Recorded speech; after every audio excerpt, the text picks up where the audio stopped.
A habit is a routine or behavior that is performed regularly, and in many cases, automatically.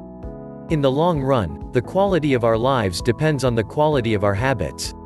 This summary includes a step-by-step plan for building better habits: cue, craving, response, and reward, and the 4 laws of behavior change that evolve out of these steps. There's no one right way to create better habits, but this summary describes an approach that will be effective regardless of where you start or what you're trying to change. The fundamentals.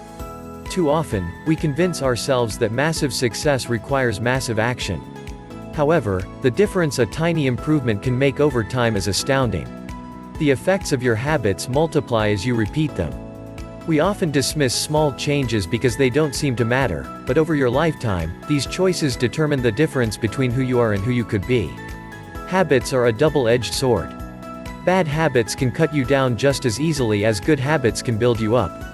Your habits can compound for you or against you. Productivity, knowledge, and relationships positively compound. Stress, negative thoughts and outrage negatively compound. An atomic habit is a tiny change, a marginal gain, a 1% improvement. They are little habits that are part of a larger system. Just as atoms are the building blocks of molecules, atomic habits are the building blocks of remarkable results. There are 3 layers of behavior change. The first layer is changing your outcomes, such as losing weight, publishing a book, or winning a championship. The second layer is changing your process, such as implementing a new routine at the gym, decluttering your desk, or developing a meditation practice. The third and deepest layer is changing your identities, such as your worldview, your self-image, or your judgments about yourself and others. The most effective way to change your habits is to focus not on what you want to achieve, but on who you wish to become. Your identity emerges out of your habits. Every action is a vote for the type of person you wish to become. In order to become the best version of yourself, you must continuously edit your beliefs and upgrade and expand your identity. Habits can change your beliefs about yourself. A habit is a behavior that has been repeated enough times to become automatic. The ultimate purpose of habits is to solve the problems of life with as little energy and effort as possible. Any habit can be broken down into a feedback loop that involves 4 steps: cue, craving, response, and reward. The 4 laws of behavior change are a simple set of rules we can use to build better habits. They are: 1. Make it obvious. 2. Make it attractive. 3. Make it easy. 4. Make it satisfying. The first law, make it obvious. Over time, the cues that spark our habits become so common that they are essentially invisible. Our responses to these cues are so deeply encoded that it may feel like the urge to act comes from nowhere. Therefore, the process of behavior change begins with awareness. Before we can effectively build new habits, we need to get a handle on our current ones. This can be difficult to do, but there are 2 exercises that can help. Pointing and calling is an exercise that involves verbalizing each of your actions in order to raise your awareness from a non-conscious habit to a more conscious level. Once you're aware of your habits, keep a habits scorecard, and mark whether the habit is negative, positive, or neutral. Habits are easier to start if you have an implementation intention, which is a plan you make beforehand about when and where to act. The implementation intention formula is: I will behavior at time in location. Habit stacking is another exercise that can help. The habit stacking formula is: after current habit, I will new habit. Small changes in context can lead to large changes in behavior over time. Every habit is initiated by a cue. We are more likely to notice cues that stand out, so make the cues of good habits obvious in your environment. Gradually, your habits become associated not with a single trigger but with the entire context surrounding the behavior. The context becomes the cue. It is easier to build new habits in a new environment because you are not fighting against old cues. You can break a habit, but you're unlikely to forget it. Once the mental grooves have been carved into your brain, they are nearly impossible to remove entirely. That means you must reduce exposure to the cue that causes bad habits. The second law, make it attractive. The more attractive an opportunity is, the more likely it is to become habit-forming. Habits are a dopamine-driven feedback loop. When dopamine rises, so does our motivation to act. It is the anticipation of a reward, not the fulfillment of it, that gets us to take action. The greater the anticipation, the greater the dopamine spike. Temptation building is one way to make your habits more attractive. The strategy involves pairing an action you want to do with an action you need to do. The formula is, after habit I need, I will habit I want. Social norms are extremely powerful, and they determine which behaviors are attractive to us. We tend to adopt habits that are praised by our culture because we have a strong desire to fit in. We tend to imitate the habits of 3 social groups: the close, family and friends; the many, the tribe; and the powerful, those with status and prestige. One of the most effective things you can do to build better habits is to join a culture where your desired behavior is the norm, and you already have something in common with the group. The normal behavior of a tribe often overpowers the desired behavior of the individual. Most days, we'd rather be wrong with the crowd than right by ourselves.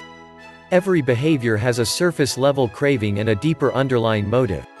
Your habits are modern-day solutions to ancient desires, i.e. the desire to connect and bond with others results in the habit of checking Facebook. Your habits are caused by the prediction that precedes them. The prediction leads to a feeling. You can break a bad habit by highlighting the benefit of avoiding it to make it more unattractive to you. Habits are attractive when we associate them with positive feelings and unattractive when we associate them with negative feelings.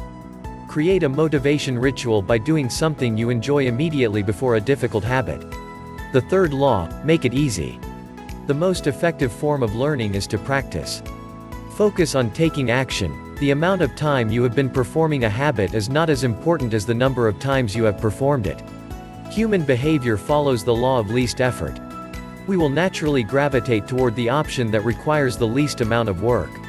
Therefore, you are more likely to succeed if you create an environment where doing the right thing is as easy as possible. Reduce the friction associated with good behaviors. When friction is low, habits are easy. Increase the friction associated with bad behaviors. When friction is high, habits are difficult. Habits can be completed in a few seconds but continue to impact your behavior for minutes or hours afterward. Many habits occur at decisive moments, choices that are like a fork in the road, and either send you in the direction of a productive day or an unproductive one. The 2-minute rule says, when you start a new habit, it should take less than 2 minutes to do, so break your habits down into bite-sized chunks. Standardize before you optimize. You can't improve a habit that doesn't exist. Committing to habits will increase your future behavior. The ultimate way to lock in future behavior is to automate your habits. Prime your environment to make future actions easier. Automate your habits. Invest in technology and one-time purchases, like buying a better mattress or enrolling in an automatic savings plan, that deliver increasing returns over time. The fourth law, make it satisfying. Humans are more likely to repeat a behavior when the experience is satisfying. The human brain evolved to prioritize immediate rewards over delayed rewards. The cardinal rule of behavior change says, what is immediately rewarded is repeated. What is immediately punished is avoided. To get a habit to stick, you need to feel immediately successful, even if it's in a small way. The first 3 laws of behavior change increase the odds that behavior is performed. The fourth law increases the odds that the behavior will be repeated. One of the most satisfying feelings is the feeling of making progress. A habit tracker is a simple way to measure whether you did a habit, like marking an X on a calendar on days you did it. Habit trackers and other visual forms of measurement can make your habits satisfying by providing clear evidence of your progress. Don't break the chain. Do your best to keep your habit streak alive. If you do miss a day, try to get back on track as quickly as possible. Never miss twice in a row. We are less likely to repeat a bad habit if it is painful or unsatisfying. An accountability partner can create an immediate cost to inaction. We care deeply about what others think of us, and we do not want others to have a lesser opinion of us. A habit contract can be used to add a social cost to any behavior. It makes the cost of violating your promises public and painful. Knowing that someone is watching you can be a powerful motivator, so use social interactions to motivate behavior change. Advanced tactics. The secret to maximizing your odds of success is to choose the right field of competition. Pick the right habit and progress will be easy. If you pick the wrong habit, it will be a struggle. You cannot change your genes, which means they provide a powerful advantage in favorable circumstances and a serious disadvantage in unfavorable circumstances. Habits are much easier when they align with your natural abilities. Choose habits that best suit your genes. Genes do not eliminate the need for hard work, they clarify it. They tell us what to work hard on. The Goldilocks rule states that your motivation will be at its peak when you work on tasks that are right on the edge of their current abilities. Not too hard, not too easy. Just right. The greatest threat to success is not a failure, but boredom. As habits become routine, they become less interesting and less satisfying, so we sometimes get bored. Anyone can work hard when they feel motivated. It is the ability to keep going when it isn't exciting that makes the difference. Create a schedule and stick to it, regardless of your motivation levels. The benefit of habits is that we can do things without thinking. The downside is that we stop paying attention to little errors. You can master a habit by narrowing your focus to a tiny element of success and repeating it until you have internalized the skill. Then use this new habit as the foundation to advance to the next frontier of your development. Each habit unlocks the next level. Keep building. Reflection and review is a process that allows you to remain conscious of your performance over time. Try not to cling to identity, it makes it much harder to grow beyond it. Success is not a goal to reach or a finish line to cross. It is a system to improve, an endless process to refine. If you make habits obvious, attractive, easy, and satisfying, you will be more likely to stick to them. If you keep making tiny changes, you will discover remarkable results.